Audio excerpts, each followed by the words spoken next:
नमस्कार। अब तक के सभी समाचारों को लेकर आपके साथ मैं हूं सुखवीर। आप देख रहे हैं आपका अपना चैनल भिवानी हलचल। और आज की खबरें इस प्रकार से। सोमवार को खबर लिखे जाने तक भिवानी में 103 कोरोना के नए मरीज मिलने के बाद व 118 मरीजों के ठीक होने के बाद एक्टिव केसेस की संख्या बढ़कर 656 हो गई है। इस बारे में सीएमओ डॉक्टर रघुवीर सांडिल्य ने बताया कि अगर हम लापरवाह रहेंगे तो कोरोना की संख्या और बढ़ सकती है, अतः हमें सरकार द्वारा जारी गाइडलाइंस का पालन करना होगा। केंद्रीय स्वास्थ्य विभाग द्वारा कोरोना से लड़ने की रणनीति के तहत पूरे देश में वैक्सीनेशन लगवाने का आंकड़ा पहुंचा 175 करोड़। यह कहना है भिवानी के सीएमओ डॉक्टर रघुवीर सांडिल्य का। वहीं उन्होंने बताया कि भिवानी में भी 15,86,375 लोग कोरोना की वैक्सीन लगवा चुके हैं और बूस्टर डोज की शुरुआत के साथ ही युवाओं को भी वैक्सीन लगवाने का कार्य तेज गति से चल रहा है। भारत के केंद्रीय स्वास्थ्य विभाग ने कोरोना जैसी महामारी से लड़ने के लिए जो रणनीति तैयार की थी, उस पर चलते हुए अब तक 157 करोड़ कोविड वैक्सीन एक वर्ष के दौरान लगाई गई है। आज कोविड वैक्सीनेशन अभियान को एक वर्ष पूरा हो गया, जिसको लेकर आम जनता भी केंद्र और राज्य सरकारों के प्रयासों की सराहना कर रही है। मुख्य चिकित्सा अधिकारी डॉक्टर रघुवीर सांडिल्य ने बताया कि 16 जनवरी 2021 से देश भर में वैक्सीनेशन प्रोग्राम स्टार्ट हुआ था। इस एक वर्ष के दौरान लगभग 100% प्रथम डोज और 85% दूसरी डोज लग चुकी है। इसी का नतीजा है कि ओमिक्रॉन के रूप में आई तीसरी लहर के रूप में अधिकतर कोविड पॉजिटिव में कोई भी बीमारी के लक्षण नहीं है। वैक्सीनेशन के कारण ही लोग कोरोना की तीसरी लहर से बचे हुए हैं तथा उनमें कोरोना पॉजिटिव होने के बाद भी बीमारी के लक्षण नजर नहीं आ रहे। उन्होंने बताया कि भिवानी जिले में 15,86,375 लोगों को वैक्सीन लग चुकी है। वहीं 15 से 18 वर्ष के 36,890 बच्चों का वैक्सीनेशन किया जा चुका है। वहीं फ्रंटलाइन वर्कर 60 वर्ष से अधिक आयु के लोग और 9 माह की दूसरी डोज की अवधि पूरी कर चुके हैं, उनको भी तीसरी डोज लगाई जा रही है। मेरा नाम पिंकी देवी है। मैंने दूसरी डोज लगाई कोरोना वैक्सीन के। इसमें कोई दिक्कत नहीं होती है, बाकी सब ठीक है। फ्री कोरोना वैक्सीन की 1 साल हो गए, तो पहले ज़्यादा हो रहे थे, अब मरीज कम है। मैं सबसे अनुरोध करूँगी कि ज़्यादा से ज़्यादा वैक्सीन। मेरा नाम कमलेश कुंडू है और मैं यहाँ पे सिविल हॉस्पिटल में नर्सिंग सिस्टर के पद पर कार्यरत हूँ और मैं 2 साल से यहाँ पे कोविड वार्ड में ड्यूटी कर रही थी। मेरे को सेकेंड डोज लगे 1 ईयर हो गया था। आज मैंने अपनी 3rd बूस्टर डोज लगवाई है। मेरी सब लोगों से अपील है कि जिनकी 3rd बूस्टर डोज ड्यू है वो आके अपना इंजेक्शन ज़रूर लगवाएं, इम्यूनाइजेशन ज़रूर करवाएं। इससे उनकी इम्यूनिटी बढ़ती है और जो ये भयंकर बीमारी आई हुई है उससे वो अपना बचाव कर सकते। मैंने कोविड-19 से बचने के लिए हरियाणा सरकार के दिशा निर्देशानुसार बूस्टर डोज लगवा ली है और जैसा कि पता है 16 जनवरी 2021 को मैंने पहली डोज केएम स्कूल में लगवाई थी और उसके 1 साल के उपलक्ष्य में आज मैंने अपनी बूस्टर डोज लगवा ली है।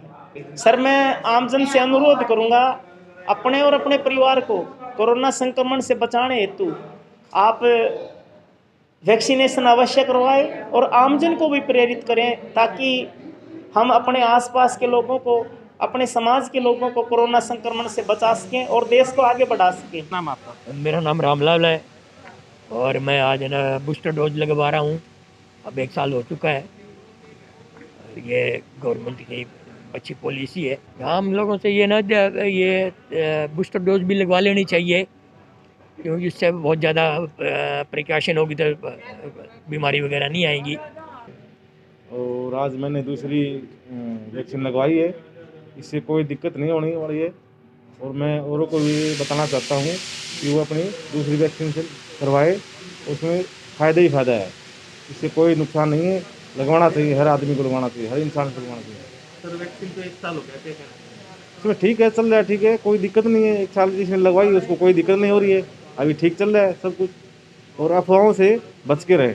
16 जनवरी 2021 से ये हमारा वैक्सीनेशन का प्रोग्राम शुरू हुआ था और 2022 को 1 साल पूरा हो गया है।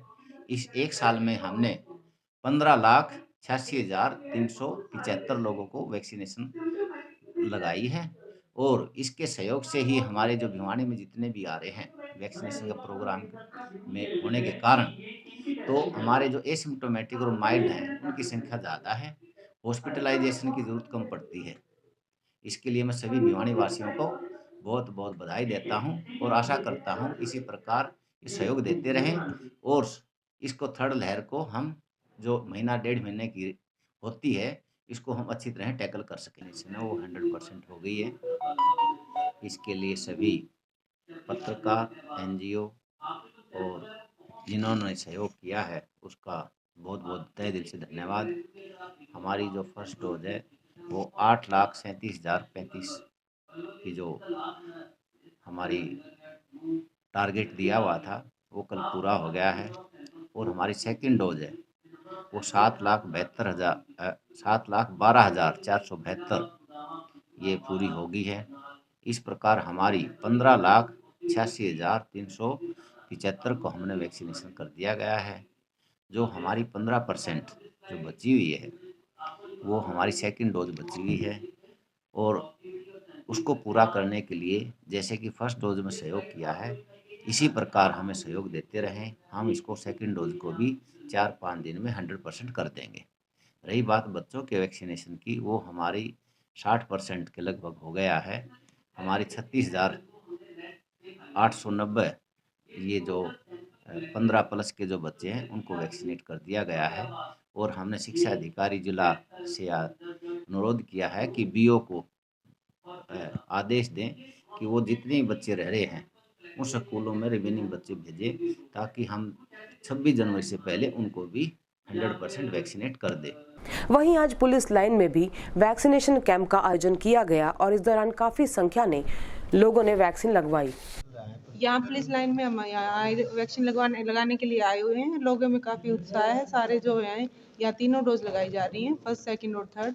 कोविशील्ड और कोवैक्सीन दोनों ही हैं और लोगों में काफ़ी उत्साह है। यहाँ अब तक लगभग 80 डोज की करीब लग चुकी है कोवैक्सीन की, और कोविशील्ड की 10 से 15 डोज लग चुकी है। क्या कितनी डोज लगी? अभी यूँ लगा लो कि लगभग 150 के करीब डोज लग जाएंगी। और पुलिस लाइन के अंदर अब ये थर्ड डोज दिया जा रहा है सभी कर्मचारियों को, और तीसरा डोज लगवाने के लिए आए थे आज। सोमवार को कुंगड़ गांव की पंचायत प्रतिनिधि व अन्य ग्रामीण बीते दिनों अज्ञात लोगों द्वारा बुआनीखेड़ा से कुंगड़ आते समय घायल किए गए अध्यापक के आरोपियों को पकड़ने की मांग को लेकर पुलिस अधीक्षक से मिलने उनके कार्यालय पहुंचे। वहीं उन्होंने बुआनीखेड़ा तहसील प्रशासन पर मामले में कार्रवाई नहीं करने के आरोप लगाए। हाल ही में बुआनीखेड़ा से ट्यूशन पढ़ाकर घर आ रहे युवक पर रास्ते में कुछ अज्ञात लोगों ने हमला कर दिया। उसे घायल किए जाने के मामले को लेकर आज कुंगड़ भैनी की एक पंचायत लघु सचिवालय पहुंची और SP के सामने कार्रवाई की गुहार की। गांव की पंचायत ने बताया कि युवक ट्यूशन पढ़ाकर घर का गुजारा कर रहा था, जबकि उसकी 2 बेटियां हैं। वहीं साथ में ये किसान भी था। इसके पिताजी भी खेतीबाड़ी करते हैं। उन्होंने बताया कि खेड़ी गांव के पास इस पर हमला किया गया। उन्होंने कहा कि इस मामले में अभी तक कोई गिरफ्तारी नहीं हुई है। इतना ही नहीं, जबकि अभी तक ये मालूम भी नहीं लगा कि उसे मारा किसने है। पंचायत ने बताया कि बुआनीखेड़ा पुलिस ने अभी तक कोई कार्रवाई नहीं की है। उन्होंने कहा कि ये हादसा 6 तारीख की शाम को करीबन 6 बजे के पास घटित हुआ था और व्यक्ति को मृत अवस्था में छोड़कर वहां से वो लोग भाग गए थे। उक्त व्यक्ति हिसार के निजी हॉस्पिटल में उपचाराधीन है। ग्रामीणों ने बुआनीखेड़ा पुलिस प्रशासन की कार्यशैली के प्रति खासी निराशा भी जाहिर की और पुलिस अधीक्षक से मामले में जल्द कार्रवाई की मांग की।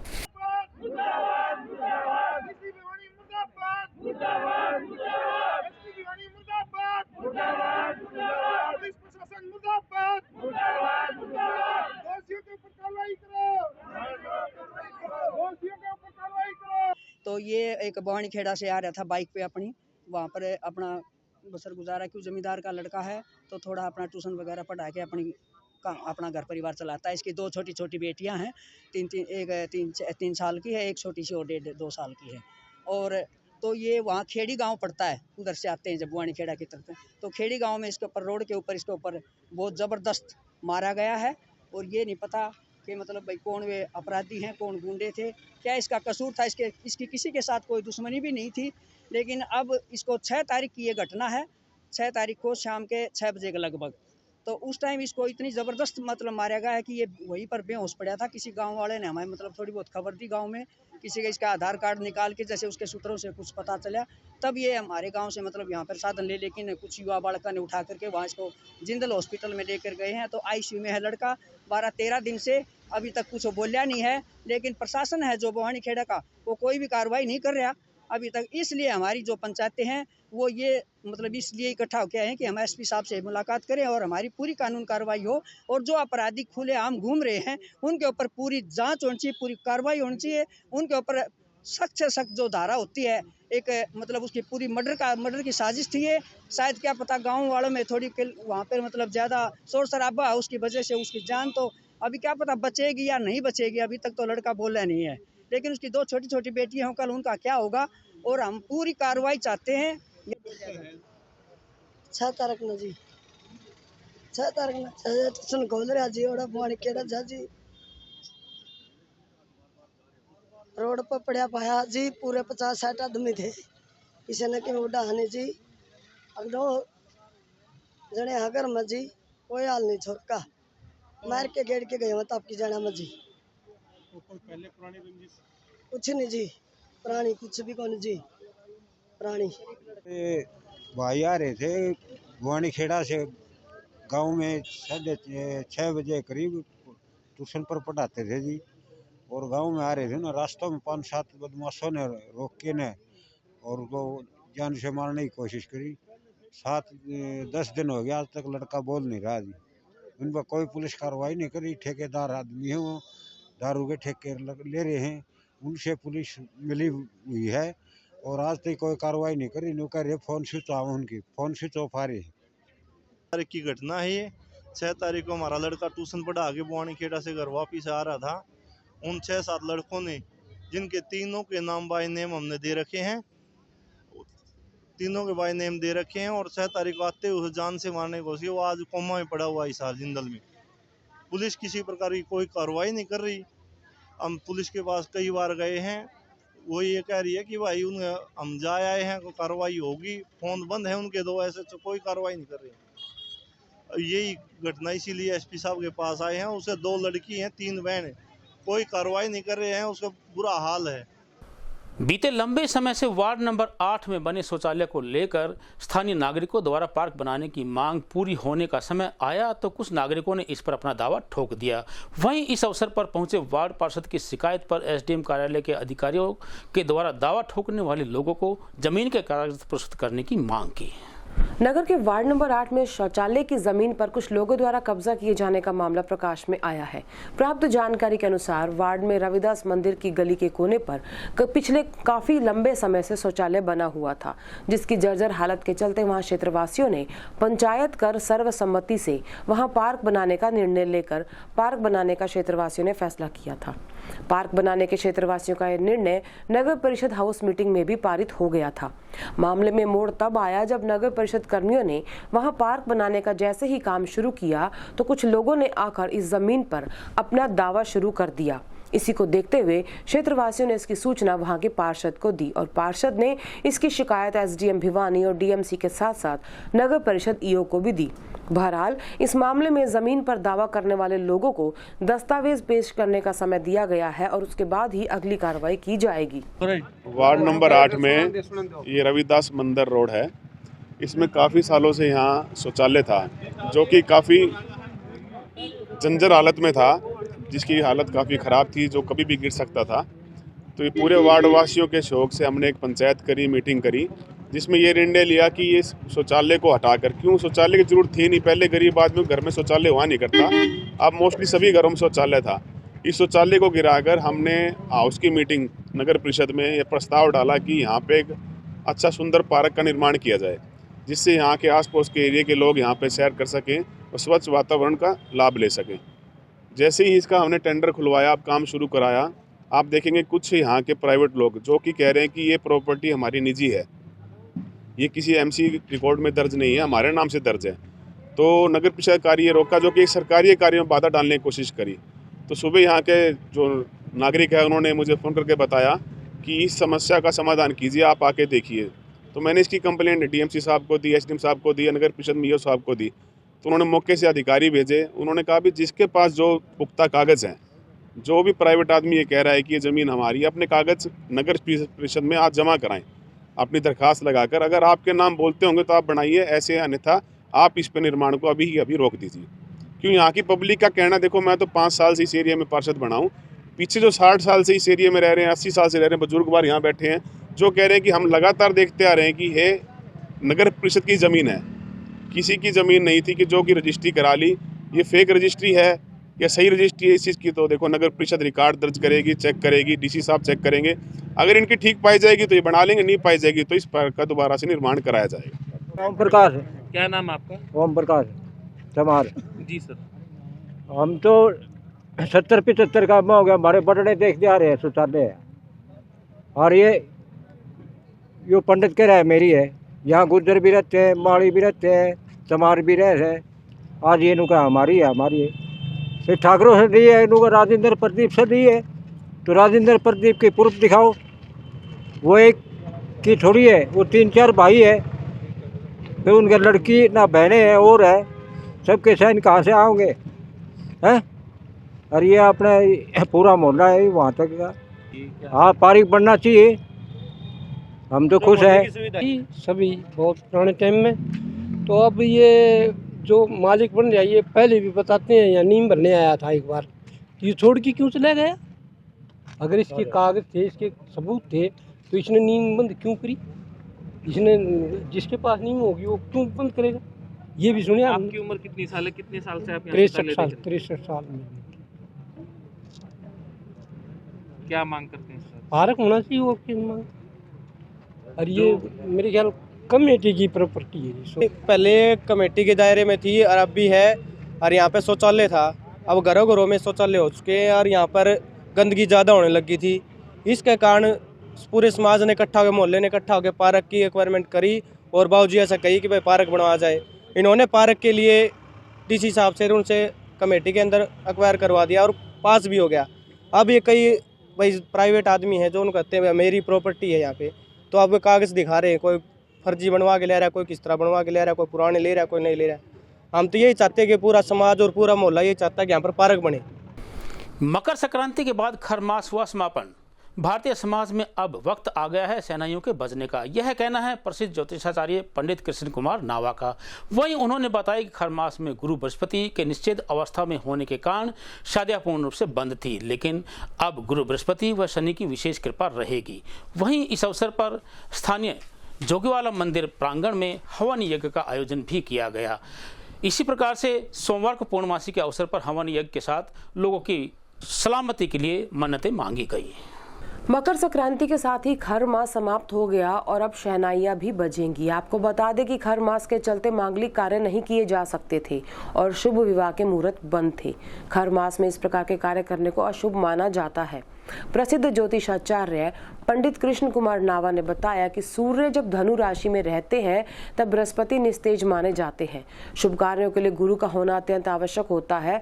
जब गुरु ही निस्तेज हो तो शुभ कार्य नहीं किए जा सकते। शास्त्रों के अनुसार बृहस्पति देव को गुरु का दर्जा दिया गया है। मकर संक्रांति के बाद खर मास का अंत हो गया, अब सभी शुभ कार्य आसानी से किए जा सकते हैं।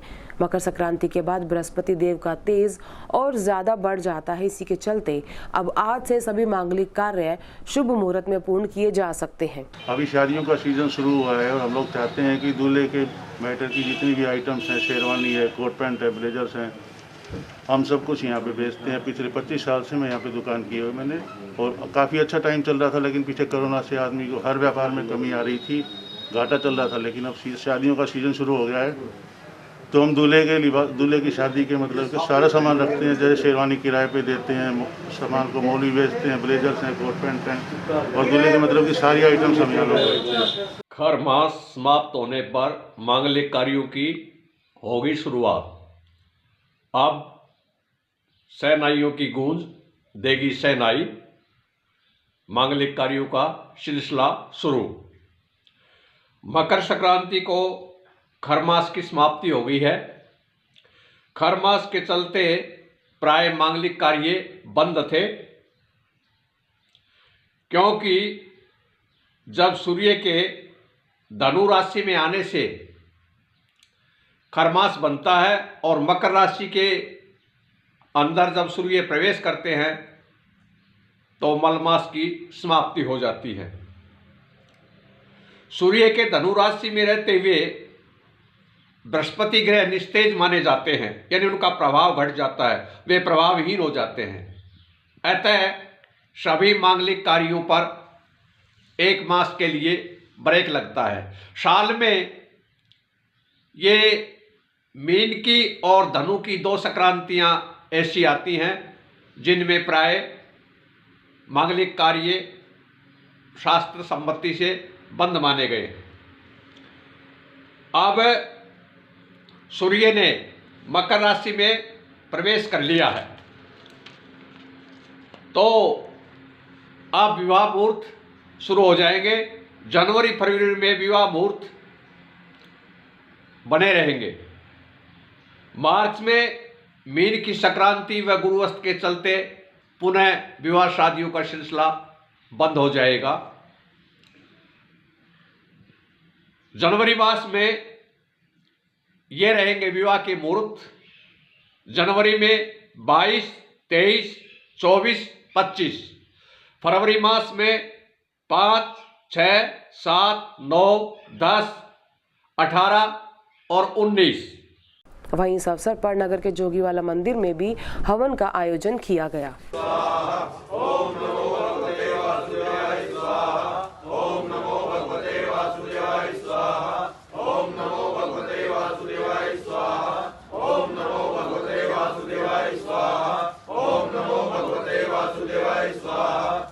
सोमवार को जेसीआई भिवानी ने जन सेवा धर्मशाला में अपना 20वां स्थापना दिवस मनाया। इस अवसर पर बतौर मुख्य अतिथि पहुंचे विधायक घनश्याम सराफ ने संदीप तायल को प्रधान, अमित बंसल को सचिव, अभिषेक बंसल को कोषाध्यक्ष के साथ साथ जेसीआई जोन 10 के पदाधिकारियों को शपथ दिलाई। सामाजिक संस्था जेसीआई ने अपना 20वां स्थापना दिवस हर्षोल्लास के साथ मनाया। इस अवसर पर अनाज मंडी स्थित जन सेवा संस्थान में आगाज 2022 कार्यक्रम का आयोजन किया गया, जिसमें नगर विधायक घनश्याम सराफ ने बतौर मुख्य अतिथि शिरकत की। इस अवसर पर संस्था के नवनियुक्त पदाधिकारियों को शपथ भी ग्रहण कराई गई और संस्था की वार्षिक पुस्तक का भी विमोचन किया गया। इस अवसर पर संस्था अध्यक्ष ने कहा कि वे भी हमेशा की तरह आगे भी सामाजिक कार्यों के क्षेत्र में हमेशा बढ़ चढ़कर हिस्सा लेंगे। ये जेसीआई का जो प्रतिवर्ष नए प्रधान का बनना तय होता है, उस कार्यक्रम में हम आए और एक समाज सेवा की बयार ये लोग भी छोड़े, इसके लिए प्रेरित भी किया है। और जो पीछे कोई कमी रह गई, अब हम सब मिलकर इनके कामों को आगे बढ़ाए और समाज सेवा के क्षेत्र में ये एक अच्छा काम करें। जेसीआई बड़ा ही पद जो है प्रधान का, वो थोड़ा टेढ़ी डगर का होता है।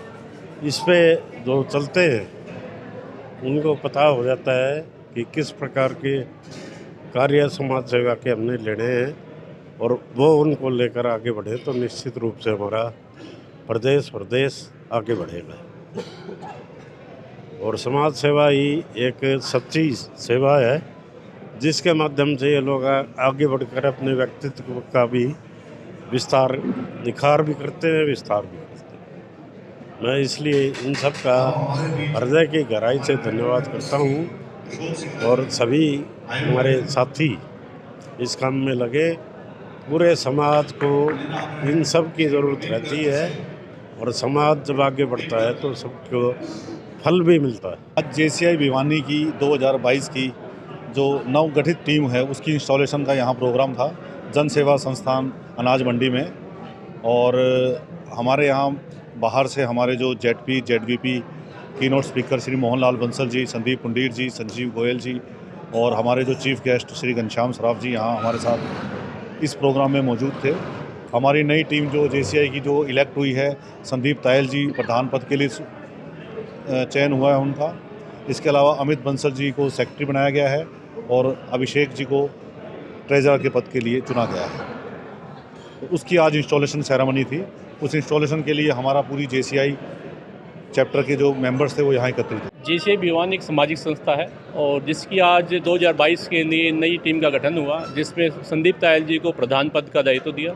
साथ में मुझे अमित बंसल को सचिव का दायित्व मिला है। और जैसे हम अनेक सामाजिक कार्यक्रम करते रहते हैं, तो ये टीम भी आश्वासन देती है पूरी भिवानी शहर को कि हम जितने भी सामाजिक कार्यक्रम होंगे, जहाँ भी जुट पड़ेगी समाज को, वहाँ जेसीआई भिवानी आपको खड़ा मिलेगा।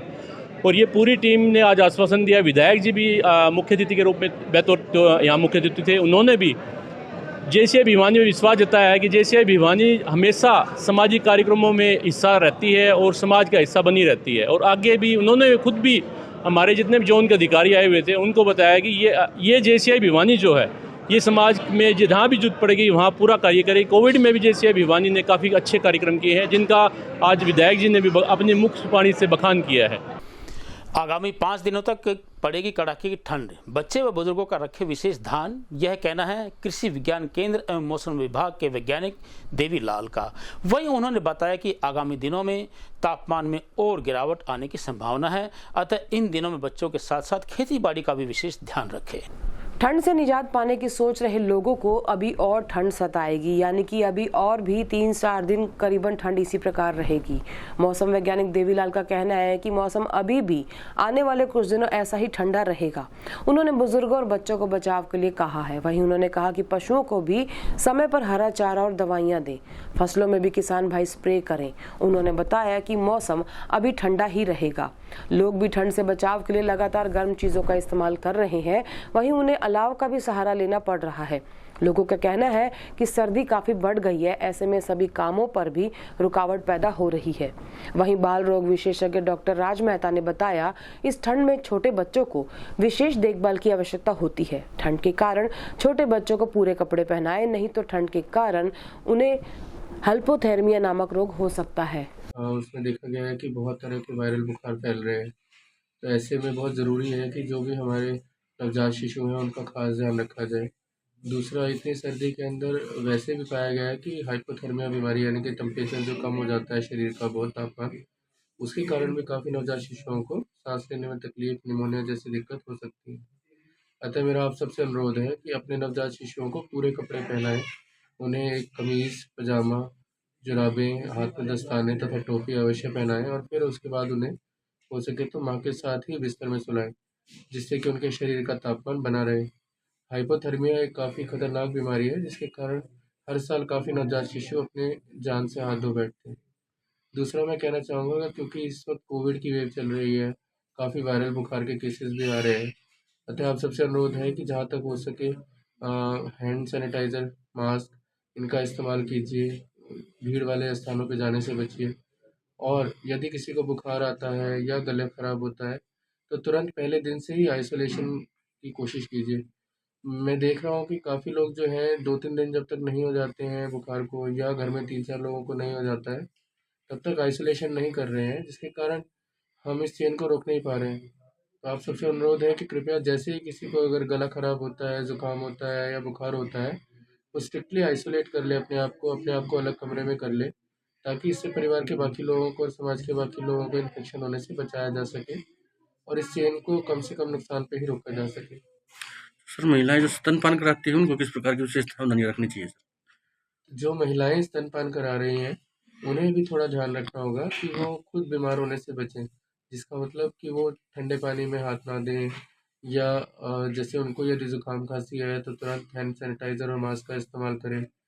ऐसा पाया गया है कि अगर किसी महिला को जो स्तनपान करा रही है अगर ज़ुकाम खांसी हो भी जाए तो उसे ब्रेस्ट फीडिंग छोड़ने के लिए यानी कि स्तनपान छोड़ने के लिए नहीं कहना चाहिए।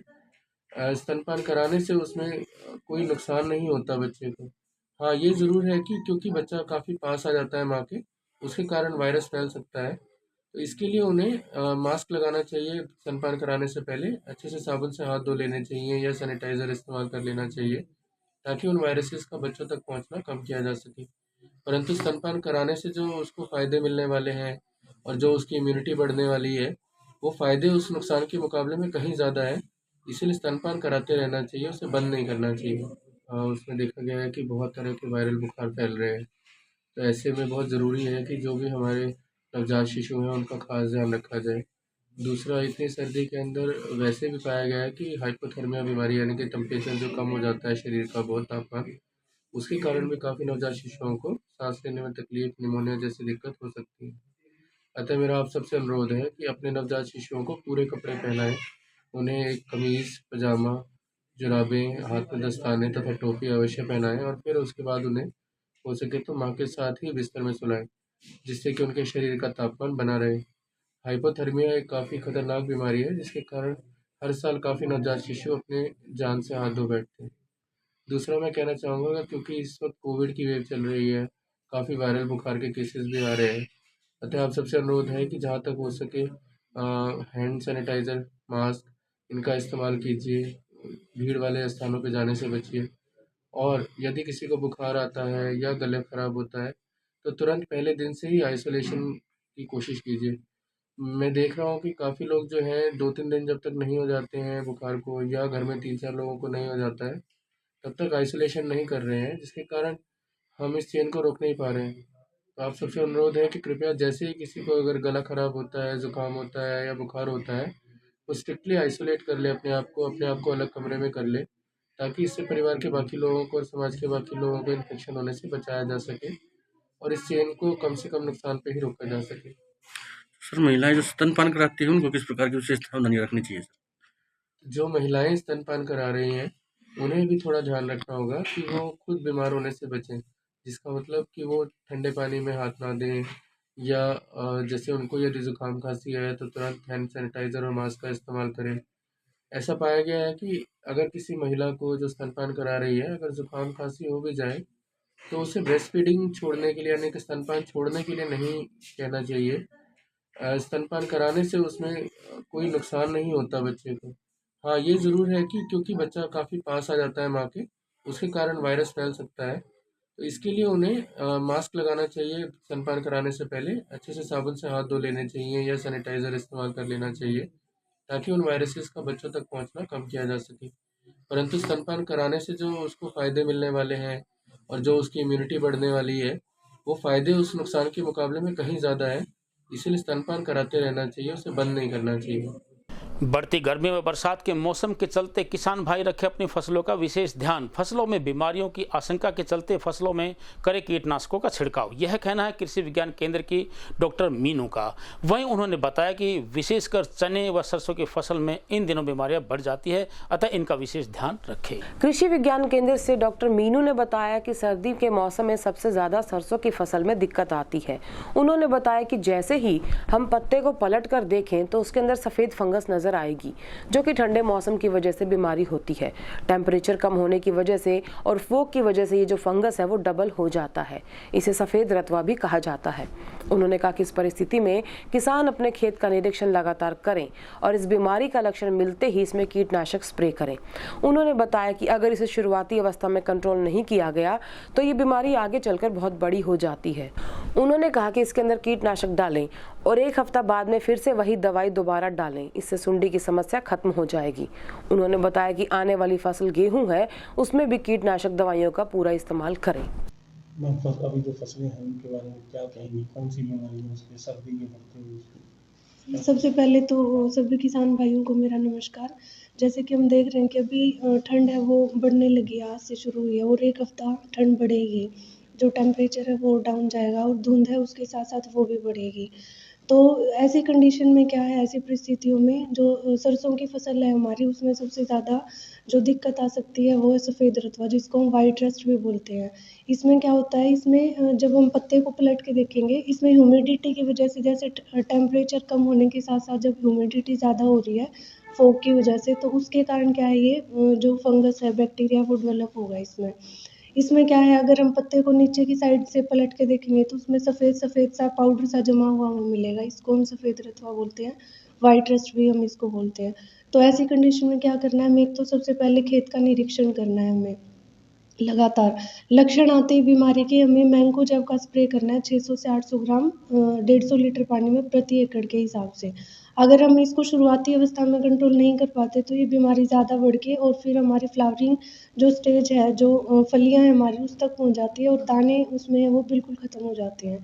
तो इसलिए हमें शुरुआती अवस्था में इसको पकड़ के इसका निरीक्षण करके और इस दवाई का स्प्रे करना है। दूसरा क्या है, जो चने की फसल में है उसमें सुंडी की समस्या आ सकती है ठंड की वजह से। तो उसमें क्या करना है, जैसे 1 मीटर लाइन में अगर हम चलेंगे खेत में, तो अगर एक सुंडी दिखाई देती है हमें तो नोवालुरोन रिमोन नाम की दवाई आती है, उसका छिड़काव करना है 150 लीटर पानी में ही, और उसका छिड़काव जो है हमें वो रिपीट करना है 1 हफ्ते के बाद।